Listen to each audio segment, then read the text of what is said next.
الحمد لله رب العالمين نحمده ونستعينه ونصلي ونسلم على سيدنا محمد رسول اللہ صلی اللہ علیہ وسلم۔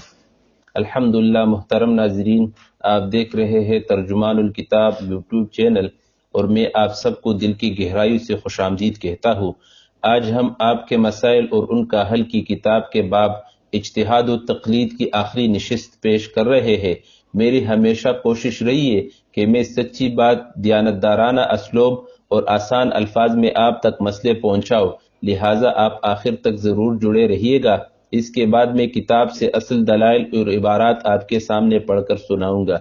آج کے اہم موضوعات یہ ہے: جس فقہ کی بھی پیروی کی جائے وہ درست ہے، فقہ حنفی کی چند نصوص کی صحیح تعبیر، کیا فقہ حنفی کے مطابق 4 چیزوں کی شراب جائز ہے، امام ابو حنیفہ رحمہ اللہ کے آنے کا اشارہ، کیا فقہ حنفی عورت کی طرف منسوب ہے؟ امام ابو حنیفہ رحمہ اللہ امام جعفر صادق کے باقاعدہ شاگرد نہیں تھے۔ جس فقہ کی بھی پیروی کرے درست ہے۔ سوال: فرض کرے ایک غیر مسلم مسلمان ہوا تو وہ کون سے فقہ کی پیروی کرے، اور وہ یہ کیسے سمجھے کہ وہ جس طریقے سے اللہ تعالیٰ کی عبادت کر رہا ہے وہ صحیح ہے یا غلط؟ جواب: چاروں فقہ حنفی، شافعی، مالکی، حنبلی برحق ہے، وہ جس کی بھی پیروی کری صحیح ہے۔ فقہ حنفی کی چند نصوص کی صحیح تعبیر۔ سوال نمبر 1: اگر کسی عورت کو اجرت دے کر اس کے ساتھ زنا کرے تو اس پر حد جاری ہوگی یا نہیں؟ بعض لوگ یہ کہتے ہیں کہ فقہ حنفی میں اس زنا پر حد نہیں ہے، اور اپنی تائید میں یہ حوالہ پیش کرتے ہیں۔ اس قول کی کیا تعبیر کی جائے گی؟ سوال نمبر 2: یہ کہ کیا فی الواقع فقہ حنفی کے بعض یا اکثر مسائل قرآن اور صحیح حدیثوں کے خلاف ہے؟ سوال نمبر 3: کیا امام اعظم رحمہ اللہ کے مقلدین کی تقلید ایسی ہے کہ اگر بالفرض امام صاحب رحمہ اللہ کا کوئی مسئلہ قرآن پاک کی آیت یا کسی صحیح حدیث کے خلاف ہو تو حنفی حضرات قرآن پاک اور حدیث رسول کو یہ کہہ کر چھوڑ دیں گے کہ چونکہ یہ آیت یا حدیث ہمارے امام کے قول کے مخالف ہے اس لیے ہم اس کو نہیں مانتے، ہمارے لیے امام کی تقلید اور ان کا مسئلہ لائق تقلید ہے؟ ایسا کہنے والے کا کیا حکم ہوگا؟ سوال نمبر 4: جس شخص پر شہوت کا غلبہ ہو اور اس کی زوجہ یا لونڈی نہ ہو تو وہ شہوت میں تسکین حاصل کرنے کے لیے استمناء بالید کر سکتا ہے۔ امید ہے کہ اس پر کوئی گناہ نہ ہوگا، اور زنا کا خوف ہو تو پھر استمناء بالید واجب ہے۔ بحوالہ شامی صفحہ 156۔ امید ہے کہ آپ محترم اپنی ضروری مصروفیات میں سے وقت نکال کر مذکورہ سوالات کے جوابات سے مطلع فرمائیں گے۔ جواب نمبر 1: جس عورت کو اجرت دے کر زنا کیا ہو، صاحبین رحمہ اللہ کے نزدیک اس پر حد ہے، اور در مختار میں فتح القدیر سے نقل کیا ہے کہ شامی جلد 4 صفحہ 29۔ ترجمہ: اور حق یہ ہے کہ حد واجب ہے، جیسے خدمت کے لیے نوکر رکھی ہوئی عورت سے زنا کرنے پر حد واجب ہے۔ حضرت امام ابو حنیفہ رحمہ اللہ شبہ کی بنا پر حد کو ساقط فرماتے ہیں اور تعزیر کا حکم دیتے ہیں۔ ان کا استدلال حضرت عمر رضی اللہ عنہ کے اثر سے ہے، جس کو امام عبد الرزاق رحمہ اللہ نے مصنف میں بئی الفاظ نقل کیا ہے۔ ترجمہ: ہم سے بیان کیا جریج نے، وہ فرماتے ہیں کہ مجھ سے بیان کیا محمد بن حارث بن سفیان نے، وہ روایت کرتے ہیں ابو سلمہ بن سفیان سے کہ ایک عورت حضرت عمر رضی اللہ عنہ کے پاس آئی اور بیان کیا کہ اے امیر المؤمنین، میں اپنی بکریاں لا رہی تھی، پس مجھے ایک شخص ملا، اس نے مجھے مٹھی بھر کھجوریں دی، پھر ایک اور مٹھی بھر کھجوریں دی، پھر ایک اور مٹھی بھر کھجوریں دی، پھر مجھ سے صحبت کی۔ حضرت عمر رضی اللہ عنہ نے فرمایا، تو نے کیا کہا؟ اس نے اپنا بیان دہرایا۔ حضرت عمر رضی اللہ عنہ نے فرمایا اور اپنے ہاتھ سے اشارہ فرما رہے تھے، مہر ہے، مہر ہے، مہر ہے۔ مصنف عبد الرزاق جلد 7 صفحہ 406۔ ترجمہ: نیز عبد الرزاق روایت کرتے ہیں سفیان بن عینیہ سے، وہ ولید بن عبداللہ بن جمیع سے، وہ ابو الطفیل واصلہ بن اسقع صحابی رضی اللہ عنہ سے کہ ایک عورت کو بھوک نے ستایا، وہ ایک چرواہے کے پاس گئی، اس سے کھانا مانگا، اس نے کہا جب تک اپنا نفس اس کے حوالے نہیں کرے گی وہ نہیں دے گا۔ عورت کا بیان ہے کہ اس نے مجھے کھجور کی 3 مٹھیاں دی اور اس نے ذکر کیا کہ وہ بھوک سے بےتاب تھی۔ اس نے یہ قصہ حضرت عمر رضی اللہ عنہ کو بتایا۔ آپ رضی اللہ عنہ نے تکبیر کہی اور فرمایا مہر ہے مہر ہے مہر ہے، اور اس سے حد کو ساقط کر دیا۔ ان دونوں روایتوں کے راوی ثقہ ہے۔ حافظ ابن حسن اندلسی رحمۃ اللہ علیہ نے یہ دونوں روایتیں المحلہ میں ذکر کر کے ان پر جرح نہیں کی، بلکہ مالکیوں اور شافعیوں کے خلاف ان کو بطور حجت پیش کیا ہے۔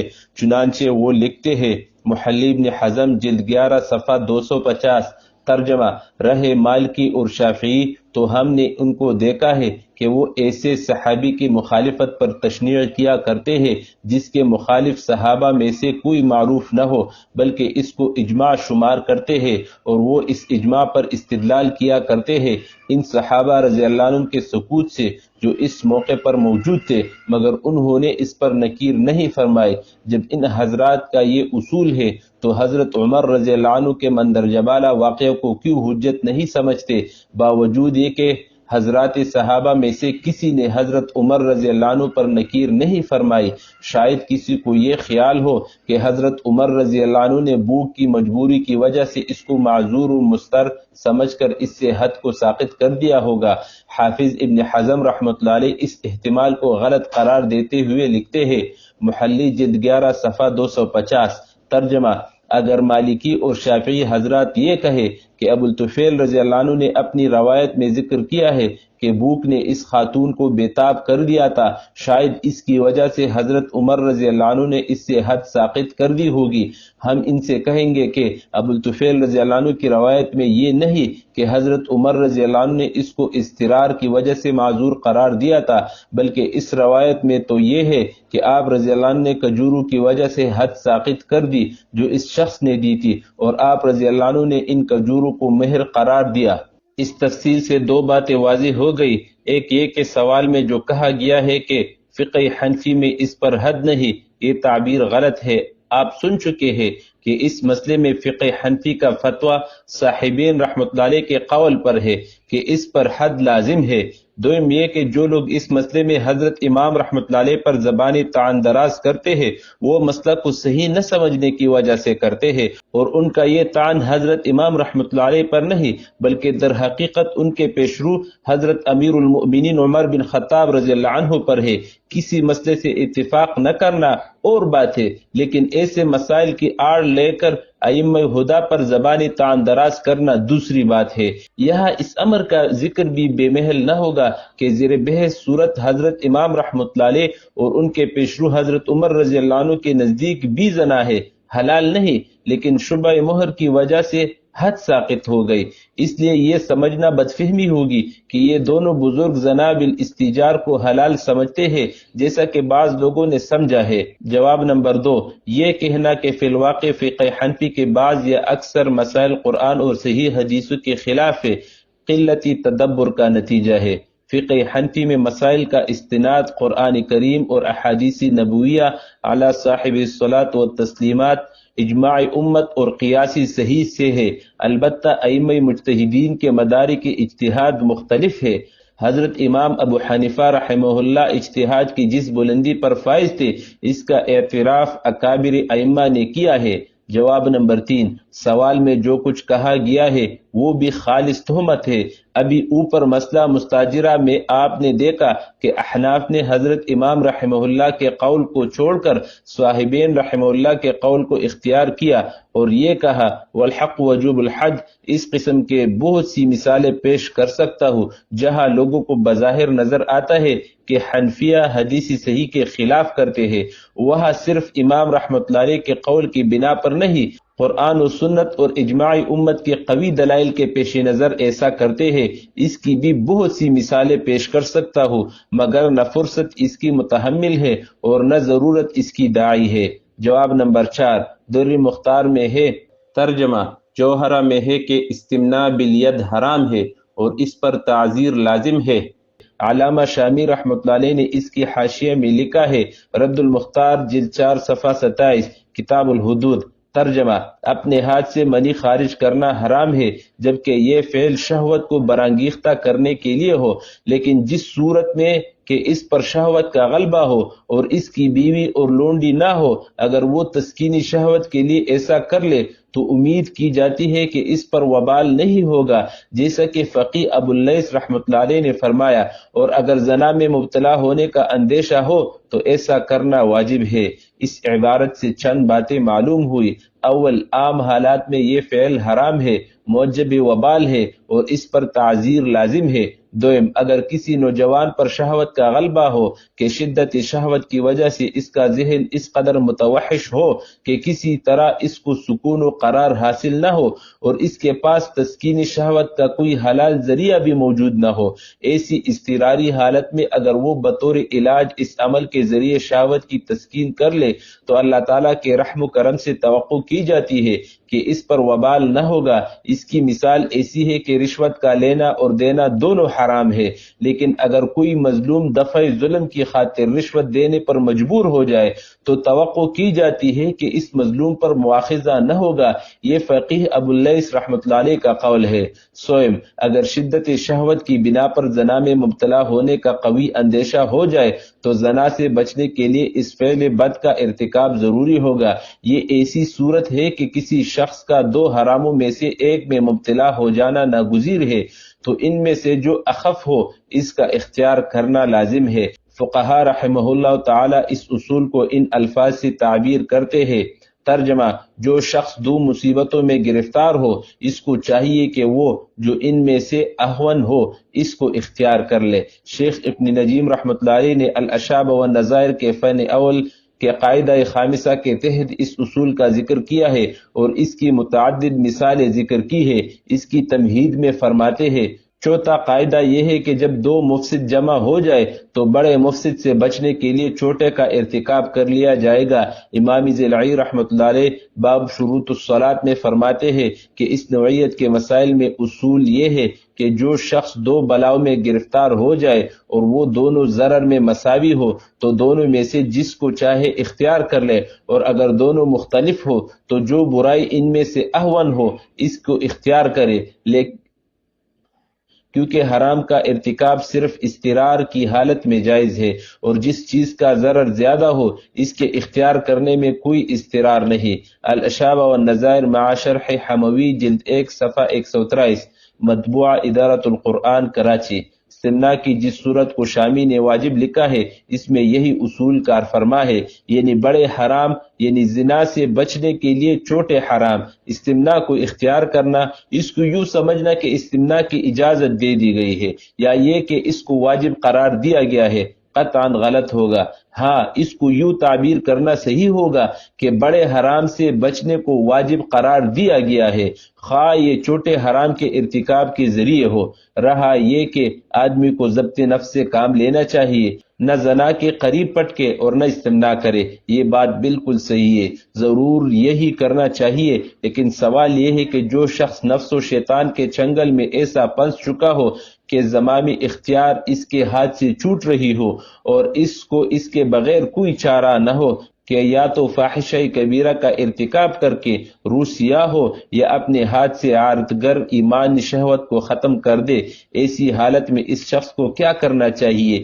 ذرا عقل و شرع سے اس کا فتویٰ پوچھئے، واللہ اعلم۔ کیا فقہ حنفی کی روح سے 4 چیزوں کی شراب جائز ہے؟ سوال: چونکہ ہماری فقہ شریف فقہ حنفیہ میں 4 قسم کی شراب حلال ہے۔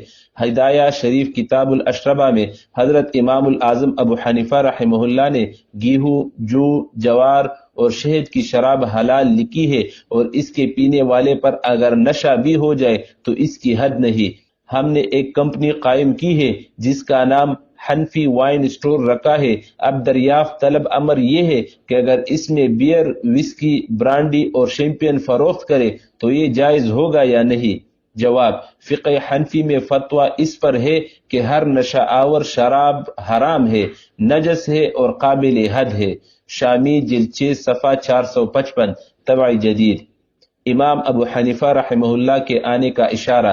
سوال: کیا حضور اکرم صلی اللہ علیہ وسلم نے امام ابو حنیفہ رحمہ اللہ کے آنے کا اشارہ فرمایا تھا کہ ایک شخص ہوگا جو سریہ یعنی ستارہ سے بھی علم لے آئے گا؟ جواب: صحیح مسلم کی روایت لوکان الدین بسوریہ سے بعض اکابر نے حضرت امام رحمۃ اللہ علیہ کی طرف اشارہ سمجھا ہے۔ کیا فقہ حنفی عورت کی طرف منسوب ہے؟ سوال: فقہ حنفی ابو حنیفہ کے نام سے جاری ہے، ابو حنیفہ کا اصل نام کیا ہے؟ یہ فقہ عورت کے نام سے کیوں جاری ہوا جبکہ باقی تینوں فقہ مرد کے نام سے جاری ہے؟ جواب: امام ابو حنیفہ رحمہ اللہ کا نام نعمان بن ثابت ہے۔ فقہ حنفی کسی عورت کی طرف نہیں بلکہ ابو حنیفہ سے منسوب ہے۔ امام ابو حنیفہ رحمہ اللہ امام جعفر کے باقاعدہ شاگرد نہیں۔ سوال: اسلام میں استاد کی اہمیت زیادہ ہے بنسبت شاگرد کے، تو ابو حنیفہ رحمہ اللہ شاگرد ہے امام جعفر رحمۃ اللہ علیہ کے۔